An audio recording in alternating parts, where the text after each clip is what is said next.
Un immense prisonnier, une cellule miteuse, une chaise électrique et un profond sentiment d'injustice. Je sais pas pour vous, mais moi, j'ai jamais réussi à revoir ce film. Il fait partie des films où l'histoire est si injuste que je le supporte pas. Je parle bien évidemment de La Ligne verte. Et pour un peu de contexte, le film est une adaptation d'un roman de Stephen King, où l'histoire se déroule dans les années 30 au sud des États-Unis, et plus précisément dans une prison.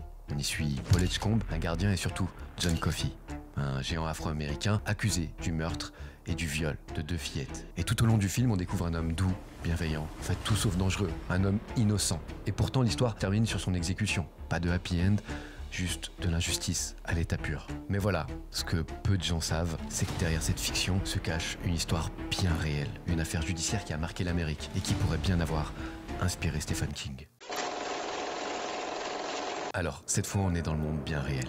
Au milieu des années 1940, toujours dans le couloir de la mort, c'est un Afro-Américain, comme John Coffey, condamné pour le meurtre de 2 fillettes. Mais la différence, c'est que George Tinney, lui, a 14 ans. Et il a le triste record du condamné à mort le plus jeune du XXe siècle. Le 16 juin 1944, c'est un vendredi. Et comme les vendredis, c'est le jour des exécutions, on se retrouve dans la salle d'exécution, où on amène un jeune garçon qui apparaît frêle. Il ne fait qu'1m50. La chaise n'est pas adaptée à sa taille. Certains disent qu'une Bible a été placée sous le jeune garçon pour le rehausser. Arrive l'heure de l'exécution, c'est 2400 volts qui sont libérés, les lumières clignotent, puis tout revient à la normale. Enfin, sauf pour George, qui n'est plus. Mais alors comment on en est arrivé là? Pour avoir l'histoire complète, on remonte 3 mois avant son exécution. Tout ça a commencé avec la découverte par la police de 2 jeunes filles blanches sans vie dans un fossé.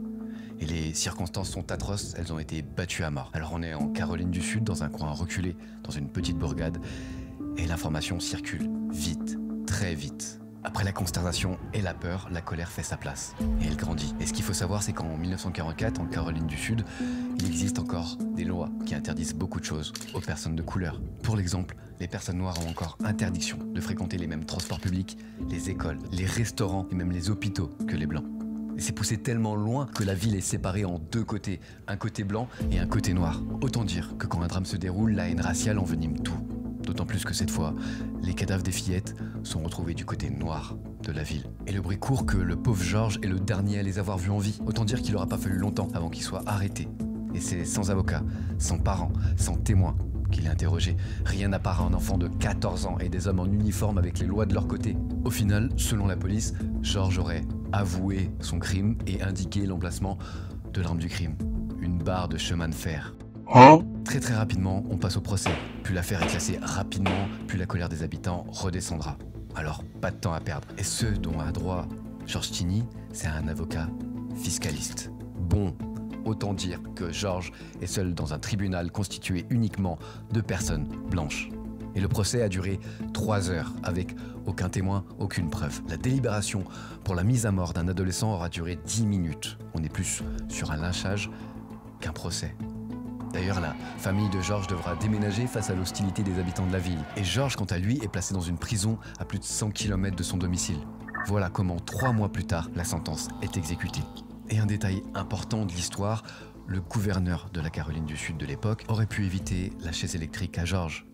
Mais pourquoi faire? Comme a dit la sœur de George, Catherine Stinney, à l'époque, quand on était blanc, on avait raison. Et quand on était noir, on avait tort. Alors récemment, on a légèrement rendu justice sur cette affaire, puisqu'en 2014, l'affaire est enfin réexaminée. Les juges reconnaissent que George n'a pas eu droit à un procès équitable, et il est officiellement réhabilité. Mais cette décision arrive beaucoup trop tard.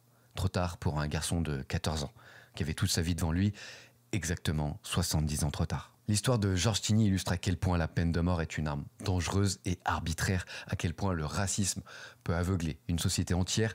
Cette injustice n'est qu'une parmi tant d'autres, causée par la haine, la peur et la peur de la différence. Merci d'avoir regardé cette vidéo, pensez à vous abonner et on se retrouve très bientôt.